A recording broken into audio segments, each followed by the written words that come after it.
the objectives of these influence operations by all actors remain the same. And there's two narratives that they are really pushing through every means available. The first is to undermine American public confidence in our democratic institutions. And the second is to sow partisan discord. It's the Lawfare podcast. I'm Quinta Jurecic, senior editor at Lawfare. And together with my fellow senior editor, Eugenia Lostri, I sat down with Cait Conley, senior advisor to the director at the Cybersecurity and Infrastructure Security Agency, also known as CISA. Our adversaries may absolutely try to leverage narratives that will lead to violence. We've already seen how threats and violence targeting election officials manifested after 2020 and continue to. We have to be better than that. We have to say, this is not who we are as a nation, not in America. Today, we're talking about how CISA has been working to protect election security as the clock ticks down until Election Day. So we're talking to you almost exactly a week out from Election Day 2024. How does CISA understand the landscape right now? What are things looking like from your perspective? Thanks so much. And yeah, this year has certainly flown by. And a large part of that is due to the amount of work that we have been doing as CISA with the election stakeholder community. And just for some folks who may not be as familiar with who CISA is or the role we play. So after Russian attempts to interfere and influence the 2016 presidential election, in January of 2017, the Department of Homeland Security designated election infrastructure as a subsector of critical infrastructure, and thus brought with it additional federal resourcing and support to this sector. And with that, CISA, the Cybersecurity and Infrastructure Security Agency within DHS, was designated as the federal government lead to work with the election infrastructure community. So that's state and local election officials, as well as election vendors, to help ensure the security and resilience of our democratic institutions, and specifically our election infrastructure. And per the Constitution, states are responsible for administering elections. The role that we as part of the federal government play are really in support of their efforts, right? Enabling those who are on the front lines, administering, managing, securing our democratic process to have the resources and tools that they need to be successful. And I have to tell you, as just someone who's been in this space for the past 7 years, the amount of progress we have seen and investment by the election infrastructure community, especially state and local election officials, has really been incredible. The resourcing and time and just tireless efforts that they have committed to really even further strengthening the cyber and physical security of our election infrastructure and ensuring their preparedness has been both impressive and inspiring to watch and to be part of. And so when we look at the 2024 threat landscape and what we're seeing for this cycle, it is the most complex threat landscape we have seen for an election cycle. But we are also entering in a period of time where our election infrastructure is more secure than it's ever been, and the election community is more prepared than ever. And that's why we have a lot of confidence going in, while certainly not being complacent about the risks we face. So, Cait, you mentioned that this is a very complex environment that you're facing. And I'm curious if you could maybe tell us a little bit more about what you've seen change, right? Like what is different now than it was in 2020, 2016, and how are you, changing your approach in order to face this fractured information environment? Yeah, and so one of the things I'd start with is when we talks about the complexity of this threat environment, I put it into a few different bins, and they all interrelate.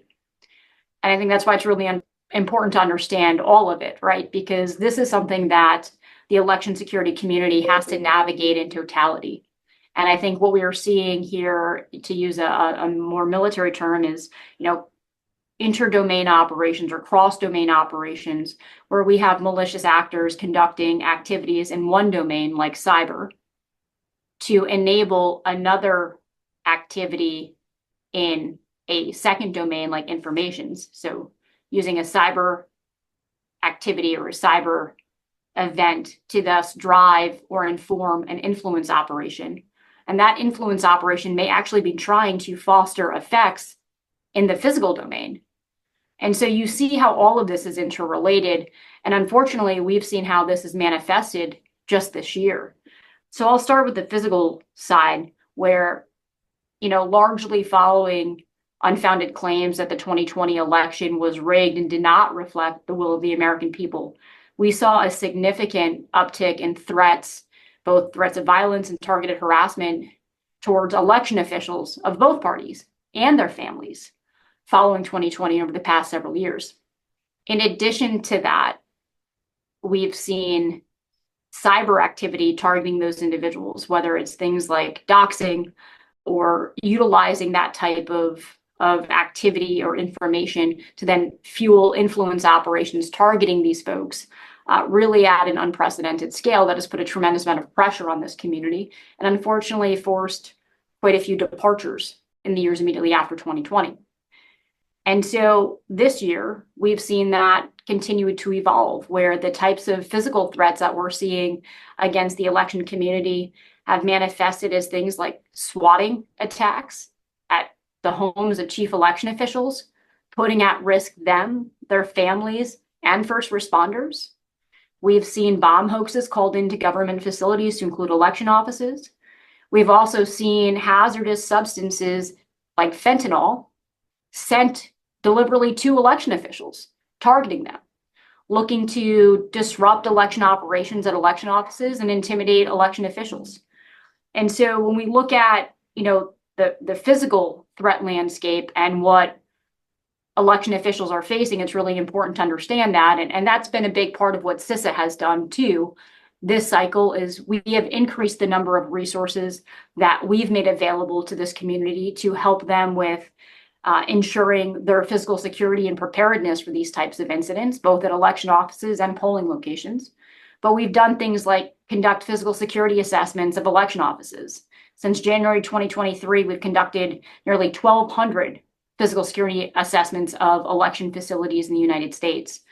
We've also done things like exercises where we've rehearsed these scenarios as well as others with election officials and how they would respond. But then let's carry over to the cyber domain. I talked a little bit about how some of the cyber activities like doxing are actually involved in some of the physical threats. But then we have just the more routine and more regular or traditional cyber threats themselves. We continue to see state and local election offices as well as election vendors targeted by some of the more typical cyber threats out there, things like ransomware, things like distributed denial of service attacks. And so we have worked extensively with the election community to really raise the bar on their cybersecurity and their preparedness, both in terms of defensive measures, but as well as in terms of resilience. And so, there's again been tremendous investment and progress thanks to the prioritization of cybersecurity largely coming out of 2016 by this community. And that's at the local, state, and federal level. And so then we lead into the information domain. And really, again, what we are seeing this cycle, the scope and scale of foreign malign influence operations targeting our elections is at a greater level than we've seen in any prior cycle. And so, when we talk about who and how, the Office of the Director of National Intelligence puts out their annual threat assessments, and they've said that over the past several cycles, we've seen a growing and more diverse array of foreign actors involved in this space, looking to especially influence American elections, but also explore interference. What we have really seen this cycle in terms of influence operations by Russia, by Iran, by China has been substantial. And while the tactics they use have varied, the objectives of these influence operations by all actors remain the same. And there's two narratives that they are really pushing through every means available. The first is to undermine American public confidence in our democratic institutions. And the second is to sow partisan discord.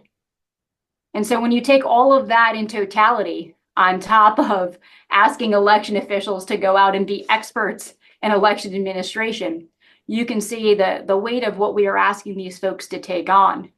And that's why we do truly say that defending democracy is a team sport, and why we as CISA, as the federal government lead, are so proud to stand shoulder to shoulder with these frontline defenders as they take on this no-fail and incredibly important mission. I'd love to ask you a little bit about how CISA is engaging with election officials in addressing this question of foreign influence. So you mentioned you're providing support on the cybersecurity front, you're providing support on the physical security front. What does it look like from your perspective in terms of how you're engaging with, local election officials who are suddenly dealing with what might well be a foreign influence attempt to decrease confidence in elections? So first, I want to give a tremendous credit to the CISA field force. So CISA has teammates across the country in all states and territories who live there, work there, many of whom come from there, are part of those communities and have been for years, who are now our representatives out there serving as cybersecurity advisors, physical security advisors, and then most recently last year, recognizing the challenges in terms of election security and the nuance and complexity in election administration and election infrastructure security, we actually hired 10 election security advisors, one for each of the 10 regions that we break the country into.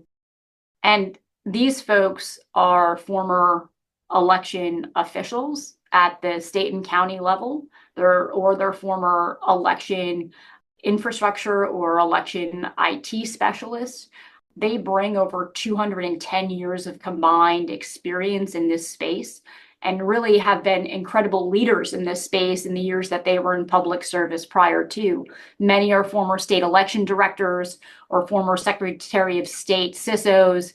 So tremendous, tremendous experience in leading administration and security in this space. And they've really helped us understand what tools are most effective, what resources are most effective to this community for them to be able to utilize. Because guidance is not good if it's just words on paper that no one can do anything about, right? It's how do we provide guidance that is actionable and really helps those who need to take the action do so and move the needle on risk mitigation.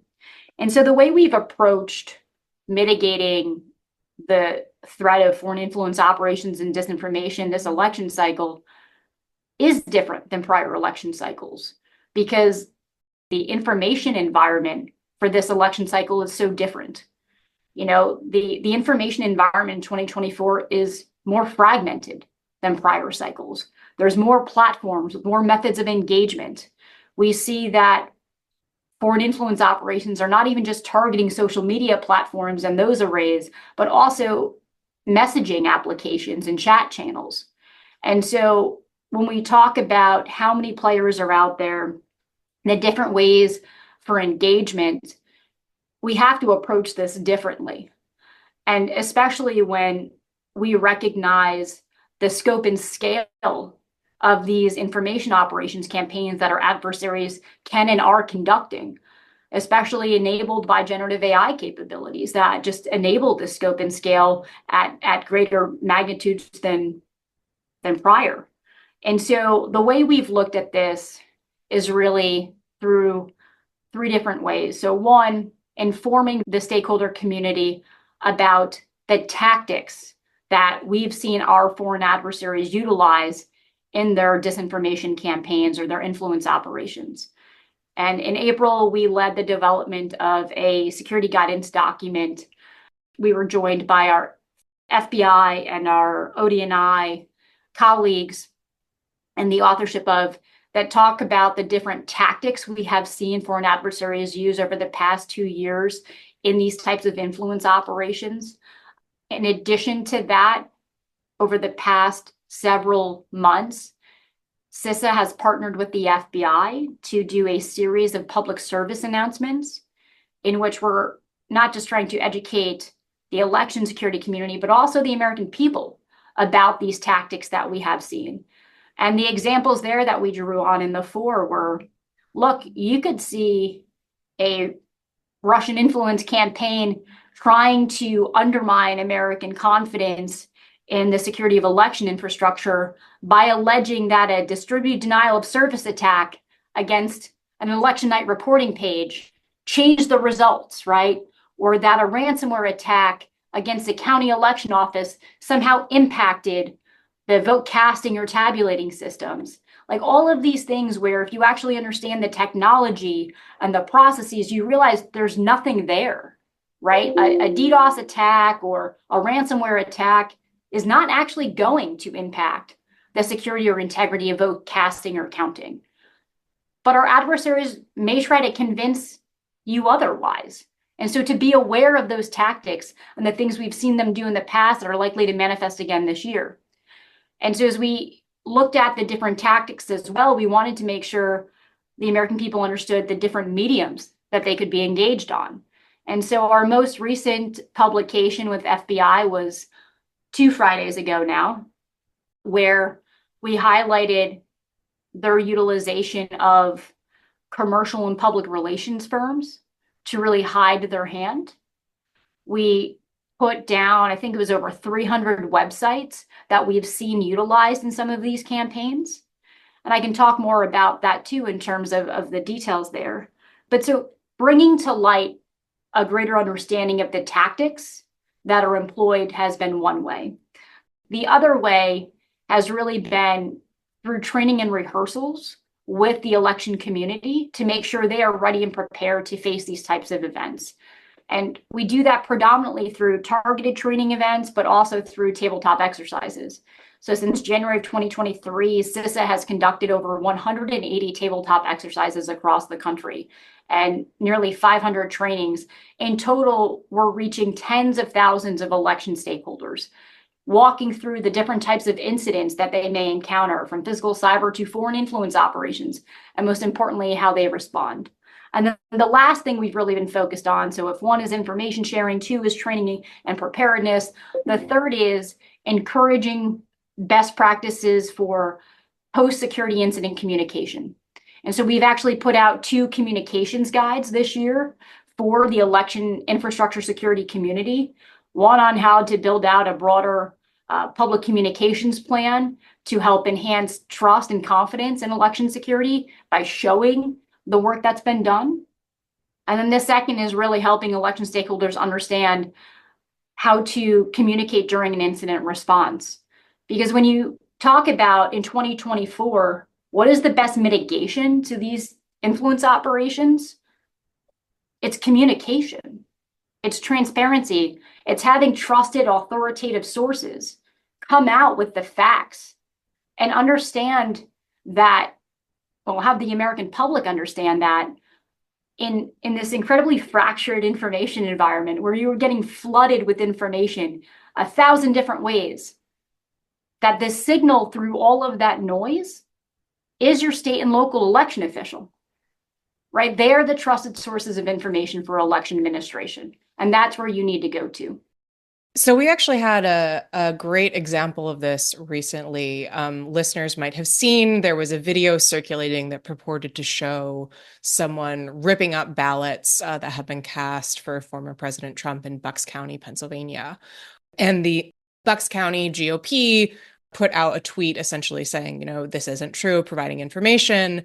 And then the next day, we got a joint statement from ODNI, FBI, and CISA sort of weighing in on that as well and indicating that it had been part of a Russian effort to sow distrust. I think that that is a useful way of kind of framing what you're talking about and how it works in practice. I'm wondering if you could talk about what that looked like to you from the inside and how it shows how you all are thinking about this. Yeah, tremendous credit to the Bucks County Board of Elections and the election officials there and in the state of Pennsylvania under the leadership of Secretary of State Al Schmidt. Their ability to quickly respond in a bipartisan manner to ensure that their voters had the accurate information and understanding is a perfect example of what is effective at fighting back in this countering foreign influence space.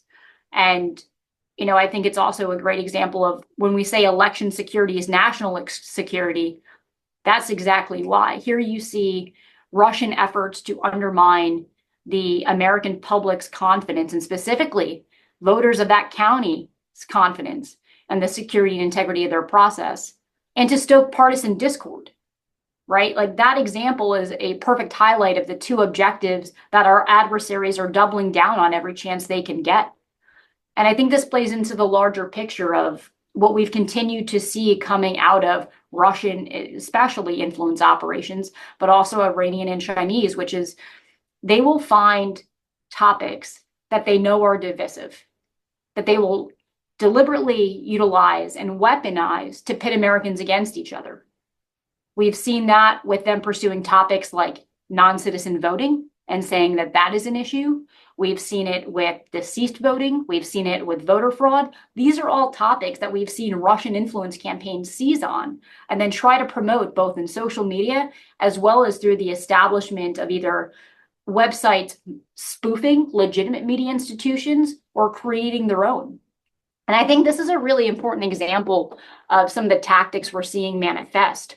And is something we also tried to highlight in the public service announcement with FBI a couple of weeks ago, where there has been so much effort this cycle by Russia, Iran, China to hide their hand behind these campaigns, because they know the more authentic it seems, the more traction it's likely to get. And so they've done things like hire commercial and public relations firms to propagate these narratives. They've hired witting and unwitting influencers to be those who are actually pushing out these narratives. They've done things like create what's called cyber squatting sites, or utilize cyber squatting as a tactic, where essentially they make a website that looks like the real one, but is slightly off in order to impersonate it. So an example that we saw over the past several months has been both the Washington Post and Fox News, where they've created these websites purporting to be the authentic media outlets, impersonating them, and then filling that website with articles that just espouse the Russian information narrative.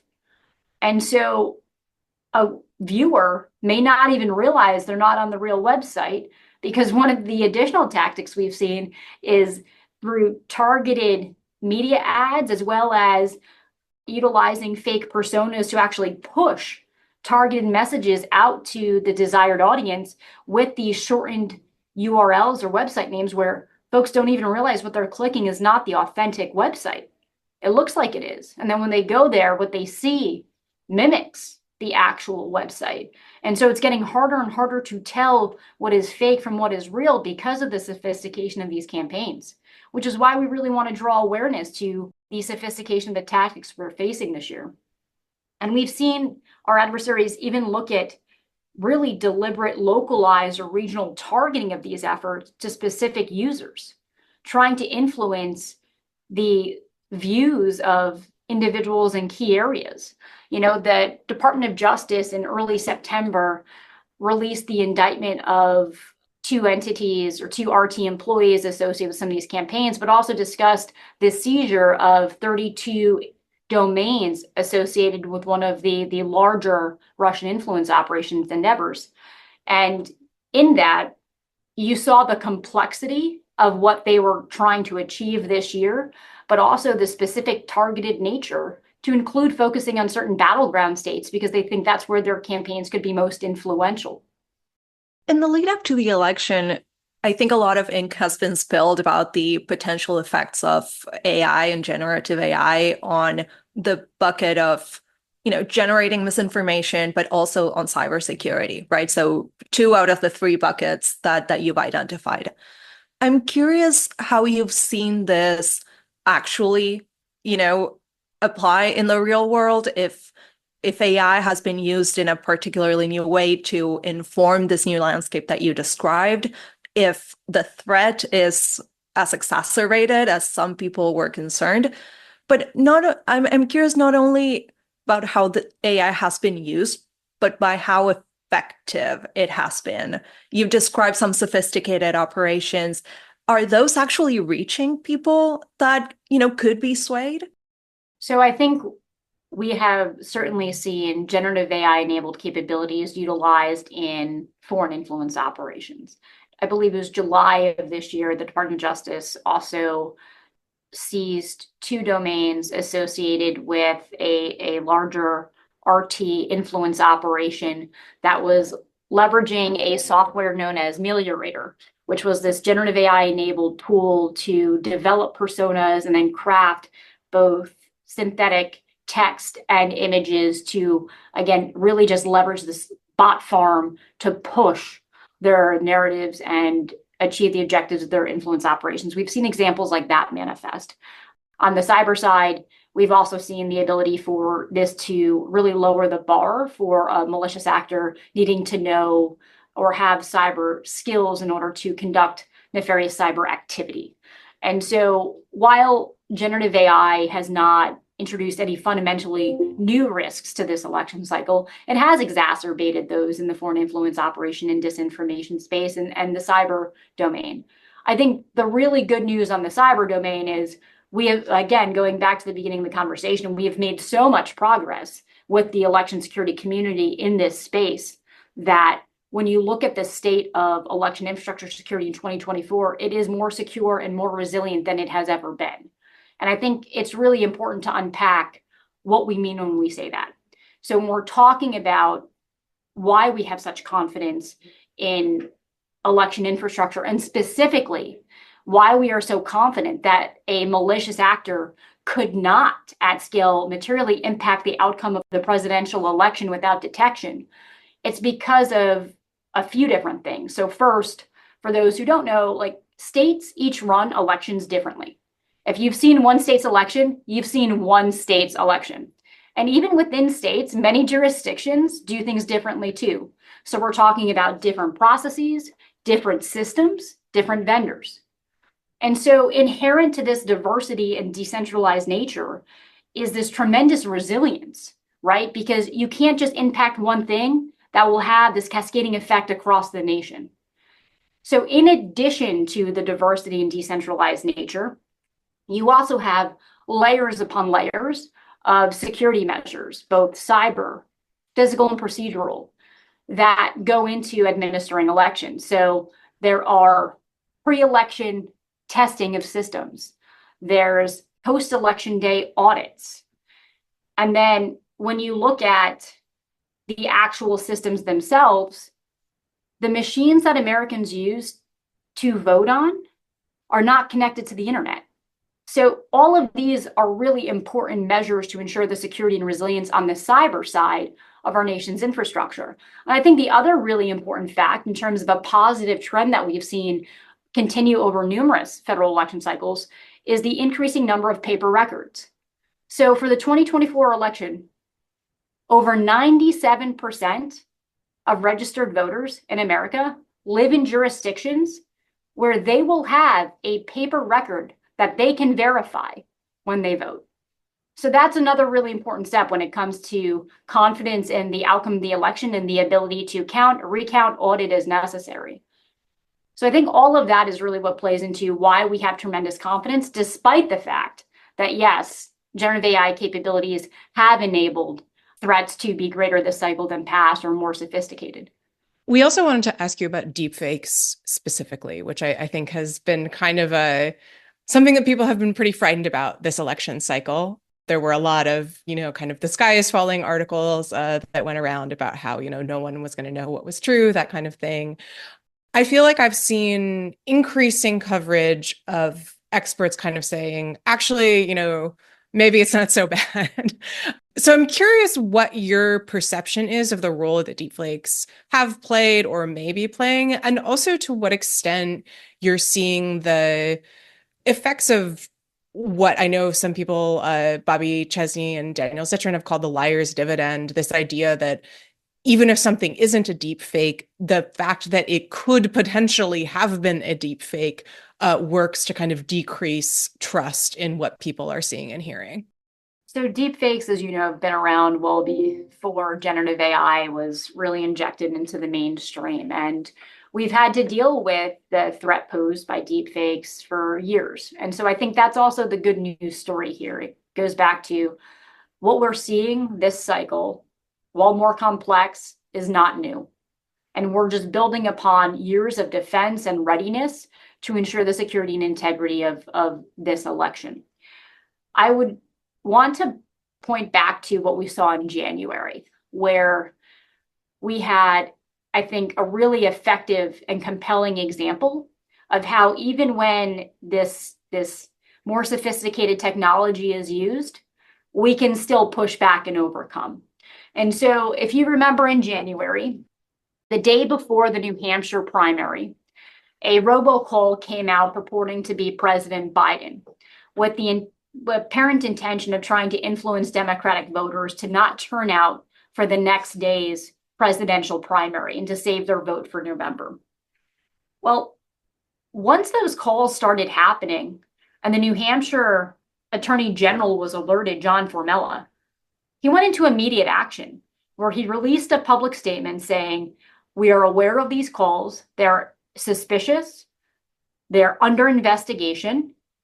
And for the voters of New Hampshire to not give any credence to the messages that are being conveyed, that for authoritative and accurate information about voting, to turn to their state's chief election official, Dave Scanlon, the Secretary of State, and his office for the accurate information, and for them to go out and vote that next day, per their will and their choosing, but to disregard the information in the robocall.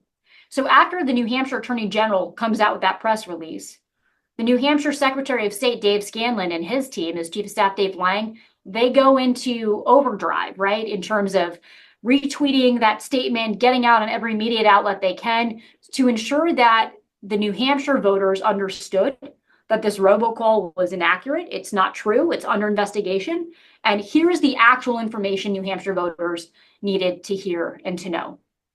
And, I think the New Hampshire Secretary of State has said the turnout that actually happened on the presidential primary was even higher than what he had projected, despite that robocall and attempts at suppression. And so since then, you've also seen legal action taken against those who are responsible.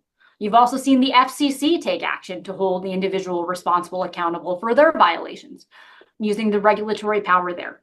And so I think that, yes, deepfakes are problematic, but we also have a range of tools that we can use to mitigate their impact, no matter how compelling they may be. And I think last week in Bucks County, Pennsylvania is another great example where, again, election officials were faced with this and they overcame.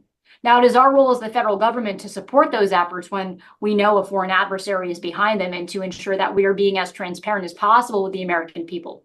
And I think that's another really important highlight when we talk about what's different in 2024 than in prior cycles.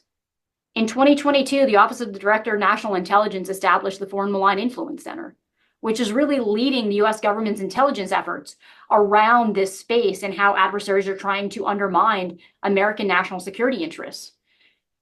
In addition to that, this year, we have seen tremendous transparency by the federal government in this space, letting not just, again, the election security community, but the American people know about the threats against our democratic institutions and us as a society by our adversaries who are looking to, again, stoke domestic discord to further their own foreign policy objectives.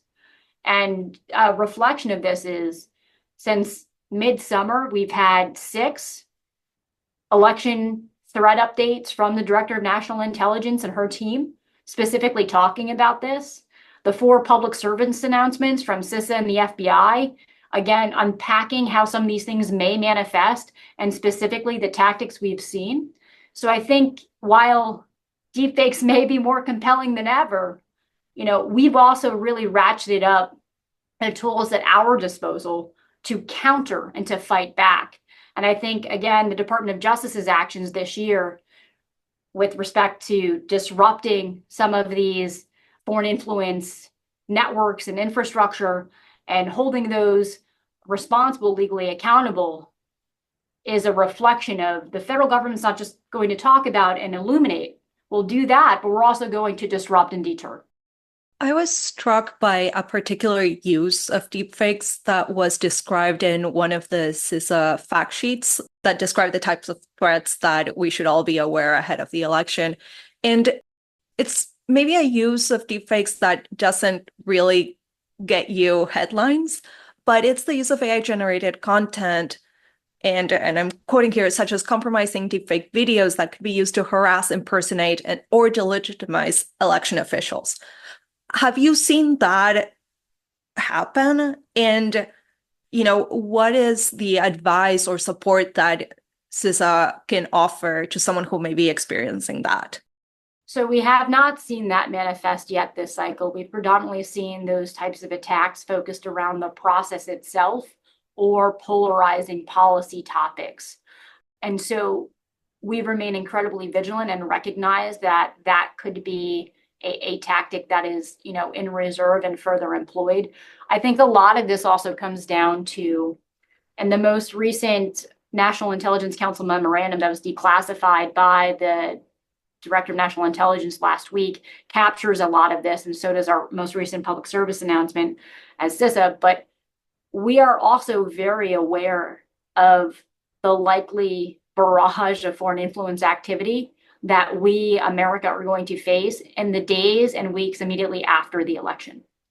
We recognize that our foreign adversaries have learned from prior cycles and know that that period of time, especially in the days immediately after the election, when unofficial results are still coming in and the official certification process is still being run by election officials, and each state's chief election official is working through that process to certify the final results, that window of time is ripe for these types of influence operations campaigns to sow uncertainty around the outcome. And again, just try to stoke partisan discord domestically. And that's regardless of how the election plays out. That's agnostic to the outcome. Again, the intention here by Russia, Iran, China is really to stoke domestic discord and to crush American confidence in our democratic institutions.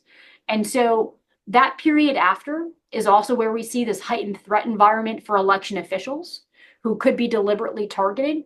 We saw this in 2020 when Iran created the Enemies of the People website, which deliberately targeted certain election officials. Again, trying to stoke partisan outrage against certain individuals. And so I think while we haven't seen all of these tactics manifest yet, we are certainly very concerned and remain vigilant over what we may see. But I think that's the other message for the American people is, look, we have seen more than ever in this cycle, and it's not even election day. So we have to be ready for the onslaught of these types of campaigns after. And they're probably going to be pretty compelling because of technology, because of generative AI enabled capabilities. We cannot let our adversaries win. We cannot do the work of our adversaries for them. And especially when it comes to how these types of influence operations can lead to the manifestation of physical violence. In July, Odie and I put out a separate statement talking about how the Iranian government was doing an influence operation trying to foment protests around the Israel-Gaza conflict. This goes back to my point earlier about the cross-domain operations, how folks are using activities in one domain to generate results in another. Our adversaries may absolutely try to leverage narratives that will lead to violence. We've already seen how threats and violence targeting election officials manifested after 2020 and continue to. We have to be better than that. We have to say, this is not who we are as a nation, not in America. And really just keep reminding ourselves that this is exactly what our adversaries are trying to do, and we cannot let them win. So I'm curious if one of the differences in this election cycle pertains to the role that the private sector, especially companies that focus on generative AI, the role that they have. I believe in a conversation that Quinta actually had about one of these groups, the guest, Thomas Ritt, and you can please correct me, Quinta, he talked about the visibility that companies have into the generative AI content, which is very different from the visibility that maybe social media companies could have on disinformation efforts that were happening on their sites. And I'm wondering if that allows them to be more proactive in flagging and taking down this type of content, and if that's something that is having any sort of effect in this election. So I would defer to the private companies for how they pursue and their private entities to make their own decisions. What I will say is I think we have seen companies across the board in many ways come out to bring light to a lot of the foreign malign influence activities that they are seeing. And that's an important part of this too, because they do have unique insights and visibility based on what's happening on their network and their infrastructure. I think, a big part of who CISA is as a federal government agency is we are a partnership agency. We recognize that national security is a team sport. And it's not just the federal government in this alone. We have to do this together, especially when it comes to critical infrastructure security, where the overwhelming majority of our nation's critical infrastructure is owned and operated by the private sector. We have to work together to ensure we are protecting and preserving our nation's top security interests. And that includes election security. Again, back to 2016, it was a wake-up call. Election security is national security. And while elections may be political, election security is not. So we have to work together across all lines to ensure that we are preserving the most sacred thing we have as a country, which is our democracy.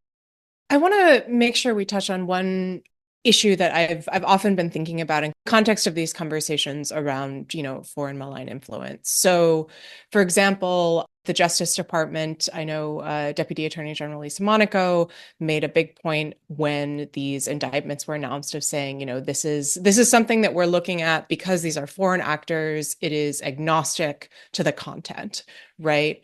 And I think that's obviously important, and you all and other agencies have made that very, very clear in all your statements about this. But it is also true that in the wake of the 2020 election, there was a lot of information flying around, many of it from people who were genuinely trying to make sense of what was a confusing situation that did not necessarily originate from outside the United States, but originated within it.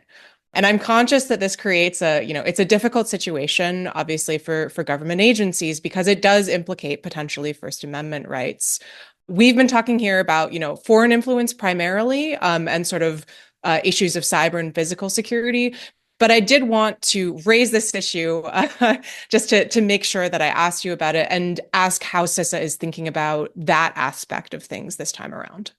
Yeah, no, I think you bring up a really important point, right? Which is America is the greatest nation in the world because of our freedoms. And so the freedom to express our opinions is an incredibly important part of who we are as a nation.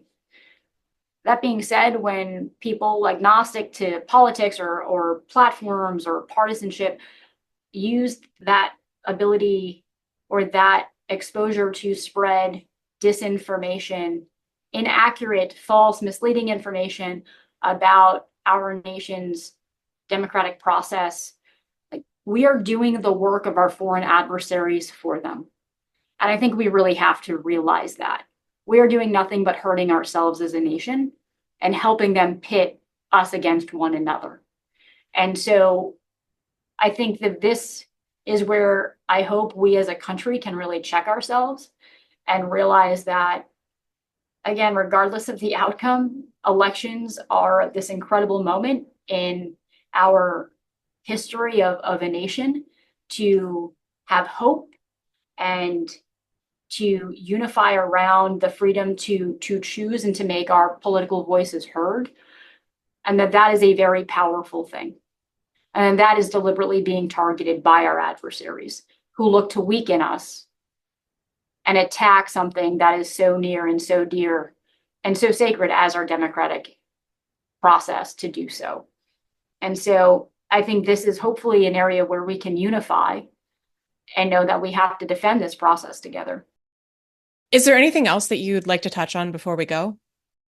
Yeah, no, I mean, I think this has been a great conversation, and really grateful for the opportunity. I hope that folks who listen to this hear the story of an incredible group of heroes, which is really a lot of state and local public servants who are out there in this tireless endeavor to bring the democratic process to the American voter, to deliver to the American voter free, fair, and safe and secure elections.